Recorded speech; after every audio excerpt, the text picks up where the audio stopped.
Hello guys, in this video we will discuss the unit 3 of COA, that is input output organization। तो basically ये unit 3 की one shot video होने वाली है जिसमें सारे इंपॉर्टेंट टॉपिक्स और प्रीवियस ईयर क्वेश्चंस कवर रहेंगे। तो चलिए स्टार्ट करते हैं। तो first topic is input output interface. तो क्या है ये देखते हैं। In a computer system input output interface is a communication bridge. तो बेसिकली जो इनपुट आउटपुट के बीच में जो ब्रिज रहेगा, इंटरफेस रहेगा, बेसिकली वही है अपना input output interface between the CPU and the external devices. और ये ब्रिज काय के बीच में रहेगा, ये रहेगा अपना प्रोसेसर मतलब सेंट्रल प्रोसेसिंग यूनिट के बीच में, और जो काय से कनेक्ट होगा अपना एक्सटर्नल डिवाइसेस जो अपने आउटपुट डिवाइसेस रहते हैं उनसे, that is keyboard, mouse, printer और डिस्क ड्राइव्स। देन देखते हैं, since these external devices operate slower and differently from the CPU। जो अपने जो एक्सटर्नल डिवाइसेस होते हैं वो CPU मतलब CPU की एक अलग स्पीड होती है वर्क करने की, और एक्सटर्नल डिवाइस रहते हैं उनकी अलग स्पीड रहती है। So the input output interface manage the data exchange to make it smooth and effective. तो अपना जो इनपुट आउटपुट इंटरफेस है इसका वर्क क्या रहता है, जो उनके डाटा एक्सचेंज करने की स्पीड को भी स्मूथ बनाए और वो सेम टाइम पे डाटा एक्सचेंज करें, मतलब सीपीयू और एक्सटर्नल डिवाइसेस सेम टाइम पे वर्क करें कंप्यूटर के अंदर, एंड स्मूथ एंड इफेक्टिव, और उसकी सीपीयू की परफॉर्मेंस को भी इंक्रीज़ करता है। और अपन लोग देखेंगे need for input output interface. Then external devices and CPU operate at different speed. मतलब जो अपने एक्सटर्नल डिवाइसेस और सीपीयू ऑपरेट करते हैं डिफरेंट स्पीड पे, अलग अलग स्पीड पे, तो उनकी स्पीड को साथ में परफॉर्म करने के लिए अपन लोग क्या यूज़ करते हैं, अपने input output interfaces. Then device में require special control signal to functions. जो अपने डिवाइस रहते हैं उनको एक स्पेशल कंट्रोल सिग्नल की नीड पड़ती है फंक्शन को परफॉर्म करने के लिए, इसलिए अपन लोग के लिए क्या नीड है, इनपुट आउटपुट इंटरफेस की नीड है। Then helps prevent CPU from getting stuck waiting for slow and input output devices. मतलब जो अपने सीपीयू है उसको वेट करना पड़ता है गेटिंग इन्फॉर्मेशन लेने के लिए एक्सटर्नल डिवाइसेस से, तो ये उसको भी स्मूथली करवाती है और हेल्प और प्रिवेंट करती है आपके इनपुट आउटपुट डिवाइसेस को regarding with the help of interfaces. Then देखेंगे components of input output interface. तो इसका फर्स्ट कंपोनेंट है कंट्रोल लाइन। देखते हैं, carry signals like read, write और इंटरप्ट सिग्नल्स। जो अपनी कंट्रोल लाइन है इनपुट आउटपुट इंटरफेस के में, कंट्रोल लाइन वो कैरी क्या करती है, इट कैरी सिग्नल्स। ये सिग्नल्स कैरी करती है जैसे राइट, रीड और इंटरप्ट सिग्नल, कि आपके सीपीयू को क्या परफॉर्म करना है, अपन वो सिग्नल्स काय के थ्रू देंगे, एक्सटर्नल डिवाइसेस के थ्रू। मतलब कीबोर्ड से अपन ने कोई सिग्नल्स दिया, वो सिग्नल रीड हो सकता है, राइट हो सकता है, इंटरप्ट सिग्नल हो सकते हैं। अब देखेंगे अपन इसका सेकेंड कॉम्पोनेंट। देन इसका सेकंड पॉइंट है डाटा लाइन मीन्स बस transfer actual data between device and CPU. मतलब जो अपना इंटरफेस है इसमें एक कंपोनेंट है डाटा लाइन। इसका वर्क क्या होता है, जो अपने सीपीयू एक्सटर्नल डिवाइस के बीच में सेम डाटा ट्रांसफ़र करता है, एक्चुअल डाटा ट्रांसफ़र करता है। देन अपना थर्ड कंपोनेंट है status register, shows the current status of the device, ready, बस, एरर एक्सेट्रा। मतलब ये अपने करंट डिवाइस का करंट स्टेटस शो करेगा कि वो अपना डिवाइस रेडी है, बस बिजी है या एरर शो कर रहा है। देन इसका फोर्थ कंपोनेंट है control register, contain command for device operation. मतलब जो भी आपके सिस्टम में डिवाइस में ऑपरेशन होने हैं तो उसकी कमांड कंटेन करता है control register. Then buffer register, temporary store data during transfer. मतलब जो अपना सीपीयू और एक्सटर्नल डिवाइस के बीच में एक ब्रिज है, उसमें जो डाटा ट्रांसफ़र होना है उसको टेम्पररी स्टोर करता है। कौन स्टोर करता है, बफर रजिस्टर। अपन लोग देखेंगे types of input output interfaces. So there is only three types of input output interfaces, that is programmed input output, interrupt driven, then direct memory access. ये तीनों ही बहुत इंपॉर्टेंट है, तो अपन इनको आगे बहुत अच्छे से समझेंगे। तो फर्स्ट है अपना DMA. DMA means direct memory access. इसके नेम से ही समझ में आ रहा है जो मेमोरी एक्सेस होगी वो डायरेक्टली होगी अपने सिस्टम में। अब देखते हैं, it is a method that allow input output device to directly access the main memory. अपन ने कैच मेमोरी देखी थी, तो उसमें जो अपन कुछ भी इंस्ट्रक्शन कंप्यूटर से ले रहे हैं तो वो मेमोरी एक्सेस अपना सीपीयू जो मेमोरी एक्सेस करता था वो कहाँ से करता था, अपना कैच से। देन जो मेन मेमोरी थी वो अपनी कैच को मेमोरी देती थी, देन सीपीयू कैच में से मेमोरी लेता था। लेकिन जो डायरेक्ट मेमोरी एक्सेस है इसमें कैच का कोई काम नहीं है। जो अपना सीपीयू अपनी डायरेक्ट मेमोरी लेगा वो कहाँ से लेगा, डायरेक्ट अपनी मेन मेमोरी से। मेन मेमोरी क्या है, अपनी रैंडम एक्सेस मेमोरी। तो उसमें वही लिखा है, इट इज़ अ मेथड, ये एक मेथड है, that allow input output devices, जो अलाउ करते हैं किनको, इनपुट आउटपुट डिवाइसेस को, जो डायरेक्टली एक्सेस कर पाएँ मेमोरी, मेन मेमोरी, मतलब डायरेक्टली एक्सेस कर पाएँ डाटा कहाँ से, मेन मेमोरी से, without involving the CPU for every data transfer. जिसमें सीपीयू की, मतलब सीपीयू से डायरेक्ट अपन डाटा एक्सेस ना करने की जगह सीधा डायरेक्ट मेन मेमोरी से करेंगे, क्योंकि सीपीयू कहाँ से लेता था डाटा, मेन मेमोरी से। तो अपन डाटा कहाँ से ले लेंगे, मेन मेमोरी से। अपन को सीपीयू से पहले सीपीयू से लेना पड़ता था, लेकिन अब अपन इसकी हेल्प से डायरेक्ट मेमोरी एक्सेस की हेल्प से कहाँ से डाटा लेंगे, डायरेक्ट अपनी मेन मेमोरी से। देन आगे देखेंगे, this improve the system performance, ये क्या इम्प्रूव करता है, सिस्टम की overall performance, by freeing the CPU from being constantly involve in slow input output operation. मतलब अगर अपन सीपीयू से डाटा लेंगे तो वो स्लो इनपुट आउटपुट, पहले अपन सीपीयू लेगा मेन मेमोरी से, देन मेन मेमोरी से सीपीयू के पास डाटा आएगा, देन अपन एक्सेस कर पाएंगे। लेकिन with the help of DMA अपन लोग डायरेक्ट एक्सेस कर पा रहे हैं data from the main memory to perform the operations. Then this means data can be transfer directly between memory and input output. इसकी हेल्प से अपन डाटा को डायरेक्ट ट्रांसफ़र कर पा रहे हैं मेमोरी से इनपुट आउटपुट डिवाइसेस में। Then without the CPU constantly managing the transfer process. इसमें जो अपनी नॉर्मल प्रोसेस होती थी उसमें सीपीयू को कॉन्स्टेंटली मैनेज करना पड़ता था, लेकिन इसमें सीपीयू का कोई रोल नहीं है, क्योंकि अपन डायरेक्ट डाटा एक्सेस कहाँ से कर रहे हैं, मेन मेमोरी से। तो बेसिकली इसमें यही था, जो अपना बेसिक स्ट्रक्चर है डाटा को एक्सेस करने का, उसमें अपन डाटा इनपुट आउटपुट कहाँ से डाटा वो एक्सेस कर पाते थे, सीपीयू से। लेकिन इसकी हेल्प से, डीएमए की हेल्प से डाटा डायरेक्ट एक्सेस होगा अपना मेमोरी से, सीपीयू तक जाने की अपन को नीड नहीं पड़ेगी। इसमें अपन इनपुट आउटपुट पोर्ट यूज़ करेंगे, देन अपन अपने एक्सटर्नल डिवाइसेस डाटा को एक्सेस कर पाएंगे from the main memory. Then अपना सेकंड टाइप है प्रोग्राम्ड इनपुट आउटपुट। तो प्रोग्राम इनपुट आउटपुट में देखेंगे अपन, program input output is a method by data transfer between CPU and input output devices.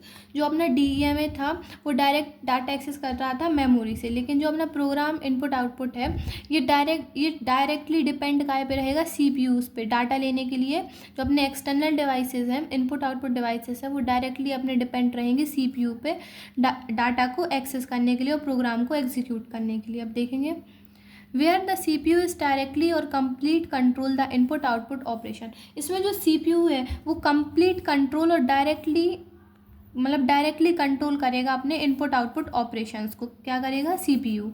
Then it is called program, और इसको अपन programmed क्यों बोलते हैं, programmed input output, because the CPU execute a set of instruction. क्योंकि जो CPU है वो सेट ऑफ इंस्ट्रक्शंस को परफॉर्म करेगा, और उन्हीं सेट ऑफ इंस्ट्रक्शंस को अपन लोग क्या बोलेंगे, programs, to perform data transfer. Data transfer करने के लिए अपन यूज़ करेंगे सीपीयू का अपने काय में, प्रोग्राम्ड इनपुट आउटपुट में। अब देखेंगे अपन लोग working of programmed input output. तो पहला स्टेप है इसमें, CPU checks the input output devices. CPU पहले इनपुट आउटपुट डिवाइसेस को चेक करेगा whether it is ready to send और रिसीव डाटा, कि जो अपना इनपुट आउटपुट एक्सटर्नल डिवाइसेस है वो रेडी है डाटा को रिसीव और सेंड करने के लिए कि नहीं। इफ़ रेडी, अगर वो रेडी होते हैं, सीपीयू रीड करेगा डाटा को और राइट करेगा from the input output devices using instruction. With the help of instruction जो अपना सीपीयू है वो डाटा को रीड करेगा और राइट करेगा कहाँ से, प्रोग्राम से। अगर इंस्ट्रक्शन होगा अपना रीड करने का तो सीपीयू रीड करेगा, और अगर राइट करने का इंस्ट्रक्शन होगा तो अपना सीपीयू सिर्फ राइट करेगा। Then this happens on 1 byte और वर्ड एट अ टाइम। जो अपना प्रोग्राम्ड आईओ है इसमें जो डाटा है वो 1 बाइट पे वर्क करेगा, मतलब ये जो अपनी प्रोसेस होगी वो 1 बाइट के डाटा पे या 1 वर्ड के डाटा पे परफॉर्म होगी। दिस हैपन्स ऑन 1 बाइट और वर्ड एट अ टाइम, एक पर्टिकुलर टाइम पे। Then CPU repeat this process until the full data is transferred. CPU इस प्रोसेस को बार बार रिपीट करेगा जब तक अपना जितना भी डाटा अपन को प्रोसेस करवाना है वो फुली ट्रांसफर्ड नहीं हो जाता। तो बेसिकली यही था प्रोग्राम इनपुट आउटपुट में। अब अपन लोग इसको फ्लो चार्ट की हेल्प से समझेंगे। तो ये रहा प्रोग्राम्ड आईओ का अपना फ्लो चार्ट। अब देखेंगे जैसे अपन ने अपने फंक्शन को स्टार्ट किया, then send ready signals to the input output devices. जो रेडी है सिग्नल उनको सेंड करेंगे अपन इनपुट आउटपुट डिवाइसेस के थ्रू, डिवाइसेस में। Then is the device ready, अगर अपना डिवाइस रेडी है देन एग्जीक्यूट होंगे अपने इनपुट आउटपुट इंस्ट्रक्शन। अब वो एग्जीक्यूट हो जाएंगे देन अपनी प्रोसेस क्या हो जाएगी, स्टॉप। ठीक है, अगर डिवाइस अपने रेडी है परफॉर्म करने के लिए फंक्शंस। लेकिन अगर डिवाइस रेडी नहीं है तो ये यहाँ से नो होके देन ये फिर से चेक करेगा डिवाइस रेडी है कि नहीं है। जब रेडी होगा तो परफॉर्म होगा और रेडी नहीं होगा तो देन ये फिर से चेक करेगा और ये प्रोसेस रिपीटेशन में परफॉर्म होगी। तो यही था बेसिकली इसका फ्लो चार्ट। अब अपन देखेंगे थर्ड टाइप। देन अपना जो थर्ड टाइप है वो है इंटरप्ट ड्रिवन। तो अब इसको देखते हैं। In programmed input output the CPU keeps check in again and again whether input output devices is ready. जो अपना प्रोग्राम्ड IO था उसमें अपना CPU को बार बार चेक करना पड़ रहा था कि अपना जो फंक्शन या प्रोग्राम है वो मतलब डिवाइसेस हैं वो रेडी है कि नहीं है टास्क को परफॉर्म करने के लिए। This is called pooling. और इसी बार बार चेक करने की प्रोसेस को अपन लोग कंप्यूटर की लैंग्वेज में क्या बोलते हैं, पूलिंग। ठीक है, POLLING, polling. Then this waste a lot of CPU time. अगर अपन किसी भी टास्क या डिवाइस को बार बार टास्क को परफॉर्म करने के लिए डिवाइस को बार बार चेक करेंगे तो ये CPU का बहुत सारा टाइम वेस्ट करेगा, lot of time waste in this process. तो अपन आगे देखेंगे। To solve this problem we use interrupt driven. तो इसी प्रॉब्लम का एक मतलब सब्स्टिट्यूट आया है अपने पास सॉल्व करने के लिए, वो क्या है, interrupt driven. To solve this problem we use interrupt driven. जो प्रोग्राम IO में प्रॉब्लम जनरेट होती है तो उसी प्रॉब्लम को रिसॉल्व कौन करेगा, इंटरप्ट ड्रिवन। अब अपन देखेंगे वो कैसे सॉल्व करेगा। अब देखेंगे अपन लोग। Interrupt driven input output is a method in which input output informs the CPU when it is ready. इसमें इंटरप्ट ड्रिवन में अपन को डिवाइसेस रहेंगे जो वो उसमें एक इंटरप्ट ड्रिवन सिग्नल जनरेट होगा जो CPU को सिग्नल देगा कि अपना जो फंक्शन डिवाइसेस वो रेडी है वर्क करने के लिए कि नहीं है। For data transfer by sending an interrupt signal. तो डाटा ट्रांसफ़र करने के लिए CPU को सिग्नल्स देगा, उस सिग्नल्स को अपन क्या बोलेंगे, इंटरप्ट सिग्नल। इसमें एक सिग्नल जनरेट होगा जो CPU को सिग्नल देगा कि अपना डिवाइस रेडी है टास्क करने के लिए कि नहीं। This save CPU times. तो ये प्रोसेस सेव करेगी CPU का बहुत सारा time and allow it to do other task while waiting for the input output devices. तो इंस्टेड ऑफ मतलब वेट करने की जगह पे वो और कोई सा टास्क अगर उसे परफॉर्म करना है कंप्यूटर में तो वो परफॉर्म कर लेगी, ना कि इनपुट आउटपुट डिवाइसेस का वेट करेगी। ये अपना इंटरप्ट ड्रिवन का फ्लो चार्ट है। इसमें बेसिकली कुछ नहीं है, जो फंक्शन अपन को चेक स्टेटस वगैरह फंक्शन परफॉर्म करने हैं अपने CPU में कंप्यूटर सिस्टम में, तो इसमें बार बार इंटरप्ट सिग्नल एक बार जनरेट होगा वो CPU को बता देगा, देन अपनी सारी प्रोसेस कंटिन्यू रहेगी। अब अपन लोग पढ़ेंगे PCI बस। ये बहुत इंपॉर्टेंट टॉपिक है। इसके बाद पढ़ेंगे अपन SC/SI बस, देन USB। ये तीनों टॉपिक बहुत इंपॉर्टेंट है क्योंकि रिसेंटली हर साल एग्जाम में आते हैं, तो अपन इनको बहुत अच्छे से डीप में पढ़ेंगे। तो फर्स्ट है अपना PCI। PCI means peripheral component interconnect बस। अब देखते हैं ये क्या है। द PCI बस और पेरिफेरल कंपोनेंट इंटरकनेक्ट। PCI का फुल फॉर्म क्या है, पेरिफेरल कंपोनेंट इंटरकनेक्ट बस। पेरिफेरल मीन्स ये बहुत सारे पेरिफेरल कंपोनेंट्स को इंटरकनेक्ट करती है। बस इज़ अ लोकल कंप्यूटर बस। ये एक लोकल कंप्यूटर बस है use to connect various hardware component to computer's motherboard. जो अपनी PCI बस है ये बहुत सारे जो हार्डवेयर कंपोनेंट्स रहते हैं कंप्यूटर्स उनको अटैच करती है, उनको कनेक्ट करती है कैसे, कंप्यूटर्स के मदरबोर्ड से। तो बेसिकली PCI बस का काम क्या है, जो हार्डवेयर कंपोनेंट्स रहते हैं उनको कंप्यूटर के मदरबोर्ड से अटैच करना। It is developed by Intel in the early 1990s। ये डेवलप्ड किया था किसने, इंटेल ने, in the year of 1990s। अब देखेंगे आगे। It is basically design to connect peripheral devices. ये बेसिकली काय के लिए डिज़ाइन हुई है, ये डिज़ाइन हुई है पेरीफेरल डिवाइसेस को कनेक्ट करने के लिए। अब वो डिवाइसेस कौन कौन से हैं, लाइक ग्राफिक्स कार्ड। वो कौन से डिवाइसेस हैं, graphics card, sound card, network card and so on etcetera. Directly to the motherboard of the computer. काय से कनेक्ट करेगी, कंप्यूटर के मदरबोर्ड से। Then and allowing communication between these devices and CPU and memory. और allow करेगी उन devices को attach होने के बाद, मतलब उनके अपने CPU और उन डिवाइसेस के बीच में कम्युनिकेशन क्रिएट करेगी, CPU के बीच में और मेमोरी के बीच में। अब अपन लोग देखेंगे PCI का मेन ऑब्जेक्टिव क्या है। The PCI bus was developed to address the limitation of earlier buses like IAS। जो अपनी PCI बस है ये डेवलप्ड हुई थी लिमिटेशन, मतलब जो अपनी पहले और बसेस थी, कौन सी बसेस थी, ISA एंड EISA, इनमें कुछ लिमिटेशंस थी, तो उन लिमिटेशंस को हटाने के लिए ये PCI बस जनरेट हुई थी, मतलब डेवलप्ड हुई थी। वो कौन कौन सी है, ISA इंडस्ट्रीज स्टैंडर्ड आर्किटेक्चर और EISA एक्सटेंडेड ISA, ठीक है। इसके लिए अब देखेंगे इट प्रोवाइड, ये क्या क्या फैसिलिटीज़ प्रोवाइड करती है कंप्यूटर सिस्टम में। तो first is high data transfer rate. With the help of PCI bus we can transfer data with the high speed in the computer system. Higher data transfer rate, इसकी rate computer system में जो data transfer होता है उसकी speed को high कर देती है अपनी PCI बस। देन प्लग प्ले कन्फिग्रेशन, एक कन्फिग्रेशन होती, मतलब एक प्लग एंड प्ले होता है तो उसकी कन्फिग्रेशन को भी हाई कर देती है अपनी PCI बस। देन बस मास्टरिंग, ये बस में मास्टरिंग मतलब device can initiate data transfer, इसमें जो डिवाइस रहते हैं वो इनिशिएट स्टार्ट कर पाते हैं डाटा ट्रांसफ़र करने के लिए। ये बेसिकली अपनी PCI बस का स्ट्रक्चर है, डायग्राम है।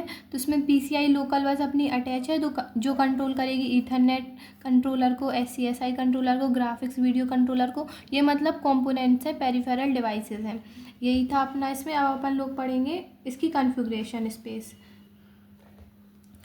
Each PCI device has 256 bits. जो हर एक पर्टिकुलर PCI डिवाइस रहता है उसकी कैपेसिटी रहती है 250 बिट्स, मतलब ये डाटा कंटेन कर पाएगी सिर्फ 256 बिट्स तक का। कॉन्फ़िगरेशन स्पेस यूज़ टू, मतलब ये सिर्फ 256 बिट की कॉन्फ़िगरेशन को यूज स्पेस। अब ये यूज़ कहाँ कहाँ होती है, आइडेंटिफाई द डिवाइस, ये डिवाइस को आइडेंटिफाई करने के लिए हेल्प होती है, जैसे वेंडर्स ID और device ID। Then enables disable interrupt line, जो डाटा ट्रांसफ़र होता है उनके बीच में जो लाइन होती है तो उसको भी इंटरप्ट करती है। इनेबल करेगी डाटा ट्रांसफ़र होना है कि नहीं तो उसे इनेबल करेगी, देन डिसेबल करेगी मतलब ऑफ करेगी। देन मैनेज पावर स्टेट्स, और ये मैनेज क्या करेगी, जो कंप्यूटर में पावर स्टेट्स होंगे उनके लिए। देन पढ़ेंगे अपन लोग SCSI बस। SCSI बस में स्मॉल कंप्यूटर सिस्टम इंटरफेस। अब देखेंगे इसमें क्या है। द SCSI बस और small computer interface is a standard for connecting multiple peripheral devices to a computer. With the help of SCSI bus we can connect multiple peripheral devices to a computer, मतलब इसकी help से अपन बहुत सारे peripheral device को computer से attach कर पाएंगे। जो अपनी PCI बस थी उसमें अपन पेरिफेरल डिवाइसेस को अटैच कर पा रहे थे, लेकिन एक पेरिफेरल डिवाइस को एक टाइम पे अटैच कर पा रहे थे। लेकिन जो अपनी SCSI बस है इसमें अपन मल्टीपल डिवाइसेस को कंप्यूटर से अटैच कर पाएंगे। अब देखते हैं। It is a parallel interface. Parallel interface क्यों कहा गया है इसको, क्योंकि बहुत सारे डिवाइसेस पैरेलल मतलब एक साथ इसमें मतलब ऑपरेशन परफॉर्म कर पाएंगे। That allow for communication between a host computer and various devices like hard disk, मतलब इसमें जो कम्युनिकेशन होगी होस्ट कंप्यूटर मतलब वो वाला सिस्टम जिस पे डिवाइसेस ऐड होंगे और जिस पे फंक्शन परफॉर्म होंगे, ऑपरेशन परफॉर्म होंगे। एंड वेरियस डिवाइसेस लाइक, और उनसे उन डिवाइसेस के बीच में कम्युनिकेशन कौन क्रिएट करेगा, hard disk device, CD DVD driver and scanner. तो यही होते हैं बेसिकली अपनी पेरिफेरल डिवाइसेस। मतलब किसी कंप्यूटर सिस्टम से कोई स्कैनर भी अटैच है, देन CD DVD भी अटैच है, टेप ड्राइव, तो ऐसे बहुत सारे मल्टीपल पेरिफेरल डिवाइसेस SCSI में अटैच हो सकते हैं, small computer system interface. Then SCSI is known for its ability to handle multiple devices.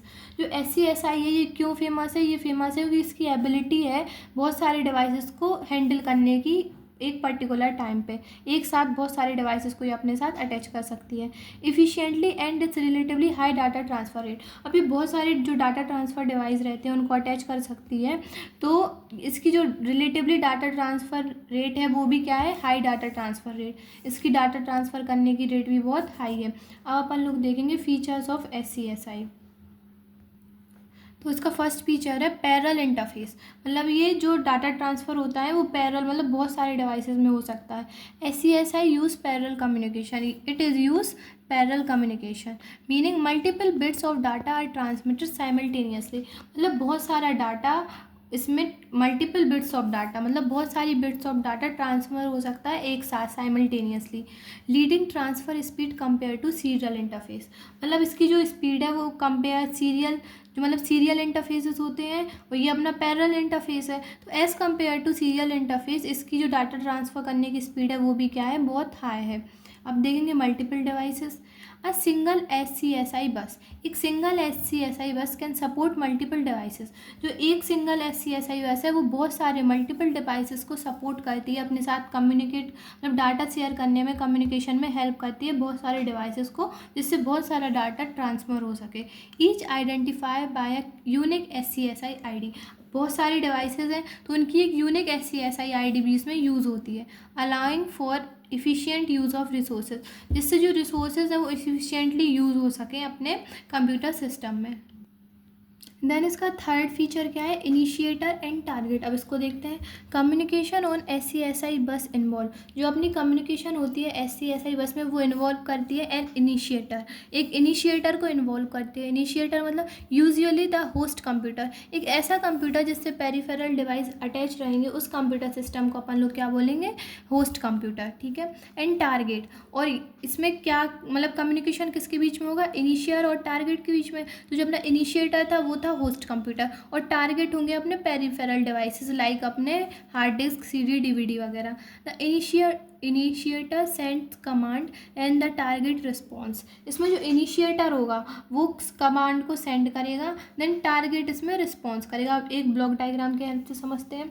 इसमें बेसिकली ये अपना इनिशिएटर हो गया, देन ये टारगेट हो गया। इनिशिएटर मतलब अपना होस्ट कंप्यूटर और टारगेट मतलब अपना peripheral devices. Then with the help of SCSI bus we can communicate, मतलब यहाँ पे अपन कम्युनिकेशन को डेवलप कर सकते हैं, कम्युनिकेशन इन दोनों के बीच में कर सकते हैं। इसको बोलेंगे अपन SCSI ब्लॉक डायग्राम। तो बेसिकली यही था SCSI ब्लॉक डायग्राम में। अब अपन लोग पढ़ेंगे USB। देन अपना थर्ड टॉपिक क्या है, USB मतलब यूनिवर्सल सीरियल बस। USB वही है जो केबल अपन अडक्टर, जब फ़ोन चार्ज करते हैं तो अडक्टर से जो केबल अटैच करते हैं अपने फ़ोन से, तो बेसिकली USB वही है और अपन को वही इसमें पढ़नी है। USB stand for universal serial बस। तो USB का फुल फॉर्म क्या है, यूनिवर्सल सीरियल बस।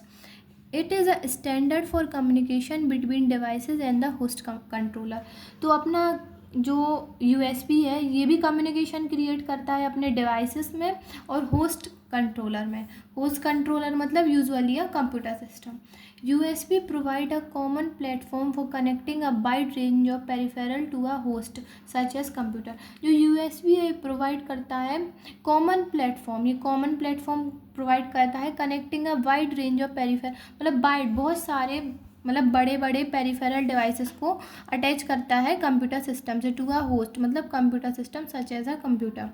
Then it enables both data transfer, ये इनेबल करता है डाटा ट्रांसफ़र के लिए भी, and power delivery to connect devices. अब डाटा ट्रांसफ़र आप ऐसे समझ सकते हैं, जो अपनी USB केबल अपन फ़ोन से अटैच करते हैं तो उसके हेल्प से अपन फ़ोन को चार्ज करते हैं, तो उससे क्या हो रहा है, अपनी पावर डिलीवरी, मतलब फ़ोन चार्ज हो रहा है तो पावर डिलीवरी हो रही है। देन डाटा ट्रांसफ़र, अपन कंप्यूटर से और फ़ोन से अगर USB को कनेक्ट कर दें तो अपन डाटा ट्रांसफ़र भी कर सकते हैं, कंप्यूटर अपने लैपटॉप से मूवी भी ट्रांसफ़र कर सकते हैं फ़ोन से, देन फ़ोन से लैपटॉप में। तो ये दो टाइप के वर्क करता है, एक डाटा ट्रांसफ़र करता है और पावर डिलीवरी भी करता है। Then USB utilise a tiered star topology. अब ये टोपोलॉजी होती है, उसका नेम है टायर्ड स्टैंड टोपोलॉजी। तो USB यूटिलाइज करता है स्टॉप टोपोलॉजी को। अपन देखेंगे there have been 3 generation of USB specification. अब USB की कुछ जनरेशन है, अपन उनको देख लेते हैं। USB 1.x, then USB 2.2, then USB 3.x। तो ये 3 नेम है, आप लर्न करके जाना एग्जाम में। Then types of USB। अब USB के टाइप्स क्या है, टाइप C USB। अब अपन केबल यूज़ करते हैं, बेसिकली वही USB है, तो वही है ना USB की type C cable, type B cable, micro USB, micro USB, हाँ। तो बेसिकली ये इसके टाइप्स हैं। ये जो अपनी USB का एक ट्री स्ट्रक्चर है, ये एग्ज़ाम में आप बना के आएंगे तो आपको बहुत अच्छे नंबर मार्क्स मिलेंगे। तो इसमें बेसिकली एक होस्ट कंप्यूटर होता है जो अपने ऊपर कोई भी ट्री में जो सबसे पहली नोड होती है, पेरेंट नोड, उसको रूट नोड बोलते हैं। तो यहाँ पे रूट हब है, देन हब से और उसके चाइल्ड्स हब हैं, हब, देन वो हब्स एंड में कहाँ से कनेक्ट है, इनपुट आउटपुट डिवाइसेस से। अब अपन देखेंगे हब, होस्ट और इनपुट आउटपुट डिवाइसेस क्या है यहाँ पे। तो होस्ट क्या है, PC और कंप्यूटर। जो अपना पर्सनल कंप्यूटर होगा उसको अपन PC और कंप्यूटर को अपन होस्ट बोलेंगे। देन हब क्या है, हब है allow multiple devices to connect using USB port. तो अपने फ़ोन में पोर्ट रहता है तो वही पोर्ट हब अपन को अलाउ करता है मल्टीपल डिवाइसेस को अपने किसी भी दूसरे अपने होस्ट कंप्यूटर से अटैच होने के लिए अपना हवा अलाउ करता है, वो पोर्ट रहते हैं। Then input output devices any peripheral like a mouse keyboard printer. तो बेसिकली जो यूएसबी केबल है वो तो अपने माउस केबल सब में यूज़ होती है, तो वही इनपुट आउटपुट डिवाइसेस होते हैं अपने input output devices, peripheral devices like mouse keyboard printer. तो बेसिकली यही था यूएसबी में। अब अपन लोग देखेंगे अपना नेक्स्ट टॉपिक। तो अब अपना टॉपिक है डाटा ट्रांसमिशन, तो इसको देखेंगे। Data transmission is the process of transmission of data. Data transmission एक प्रोसेस है जिसमें अपन लोग क्या ट्रांसफ़र करेंगे, डाटा को ट्रांसफ़र करेंगे बिटवीन टू और मोर डिजिटल डिवाइसेस। ऐसे दो कोई डिजिटल डिवाइसेस रहेंगे और दो से ज़्यादा डिवाइसेस में अपन लोग डाटा ट्रांसफ़र करेंगे इन एनालॉग एंड डिजिटल फॉर्मेट। और वो डाटा ट्रांसफ़र होगा वो या फिर एनालॉग फॉर्मेट में रहेगा या फिर डिजिटल फॉर्मेट में रहेगा। This data is transferred in the form of bit. और जो वो डाटा ट्रांसफ़र होगा वो मतलब किस फॉर्म में होगा, वो होगा बिट की फॉर्म में। अब अपन लोग देखेंगे डाटा ट्रांसमिशन के टाइप। तो basically there is only two types of data transmission, that is serial transmission and parallel transmission. मतलब अपन को सीरियल ट्रांसमिशन भी बहुत अच्छे से पढ़ना है, देन पैरेलल ट्रांसमिशन भी पढ़ना है। और पैरेलल ट्रांसमिशन के भी टाइप होते हैं, synchronous data transfer, then synchronous data transfer, और यहाँ पे अपना है असिंक्रोनस डाटा ट्रांसफ़र। तो अपन इसको भी पढ़ेंगे। तो अपन सबसे पहले पढ़ेंगे अपना सीरियल डाटा ट्रांसमिशन। देन अब अपन लोग पढ़ेंगे डाटा ट्रांसमिशन का फर्स्ट टाइप जो है सीरियल ट्रांसमिशन ऑफ डाटा। तो इसके नेम से ही समझ में आ रहा है जो डाटा ट्रांसफ़र होगा दो डिवाइसेस के बीच में वो कैसा ट्रांसफ़र होगा, सीरियली, मतलब एक लाइन में। अब देखते हैं इसको। Serial data transmission is the process of sending data. ये एक प्रोसेस है डाटा को सेंड करने की, one bit eight a time sequentially over a signal. लेकिन इसमें जो डाटा ट्रांसफ़र होगा वो एक बार में सिर्फ एक बिट को अपने अंदर लेगा। मतलब जो इसमें सेंडर होगा देन रिसीवर होगा, जो डाटा सेंड होगा तो वो रिसीवर सिर्फ एक बार में वन बिट डाटा को ही अपने अंदर एक्सेप्ट कर पाएगा। Eight a time sequentially over a signal. Eight a time, एक पर्टिकुलर टाइम पे सिर्फ एक बिट का डाटा एक सिग्नल पे, एक लाइन पे, एक चैनल पे ट्रांसफ़र होगा। Over a single communication line और चैनल, मतलब एक सिंगल कम्युनिकेशन लाइन और चैनल पे एक टाइम पे एक डाटा, मतलब एक बिट डाटा ट्रांसफ़र होगा। अब देखेंगे अपन। It is widely used in digital communication system. ये जो अपना सीरियल डाटा ट्रांसमिशन सबसे ज़्यादा यूज़ होता है अपना डिजिटल कम्युनिकेशन सिस्टम में, specially when data need to transmit over longer distance. और स्पेशली मतलब किस कंडीशन में वो होता है, वो भी जब डाटा को बहुत लॉन्गर डिस्टेंस में ट्रांसफ़र करना पड़े। और when minimising wiring cost and complexity is important. और जो वायरिंग की कॉस्ट भी मिनिमाइज़ करता है, क्योंकि जो डाटा ट्रांसमिशन में वायर और लाइन यूज़ होगी वो एक सिंगल लाइन यूज़ होगी, लेकिन इंस्टेड ऑफ पैरेलल में क्या है वहाँ पे बहुत सारी होंगी। अब वो अपन आगे पढ़ेंगे। एंड कॉम्प्लेक्सिटी इज़ इम्पॉर्टेंट, और इसमें जो कॉम्प्लेक्सिटी है वो भी कम होगी, इम्पॉर्टेंट रहेगी वो भी। देन अपन इसका डायग्राम देखेंगे, mechanism of serial data transmission. तो बेसिकली ये है उसका।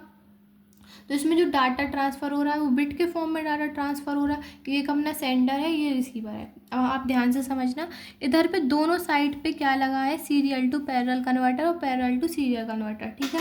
अब यहाँ पे जो अपना डाटा है जैसे 0 1 1 0 0 0 1 0, अपना जो ये डाटा है ये ऐसा है, मतलब ऐसा ऐसा ऐसा देन ऐसा। तो ये किस फॉर्म में है, अपना पैरेलल फॉर्म में, ठीक है। और अपन को उसको एक लाइन के थ्रू उस साइड अपने रिसीवर के लिए सेंड करना है।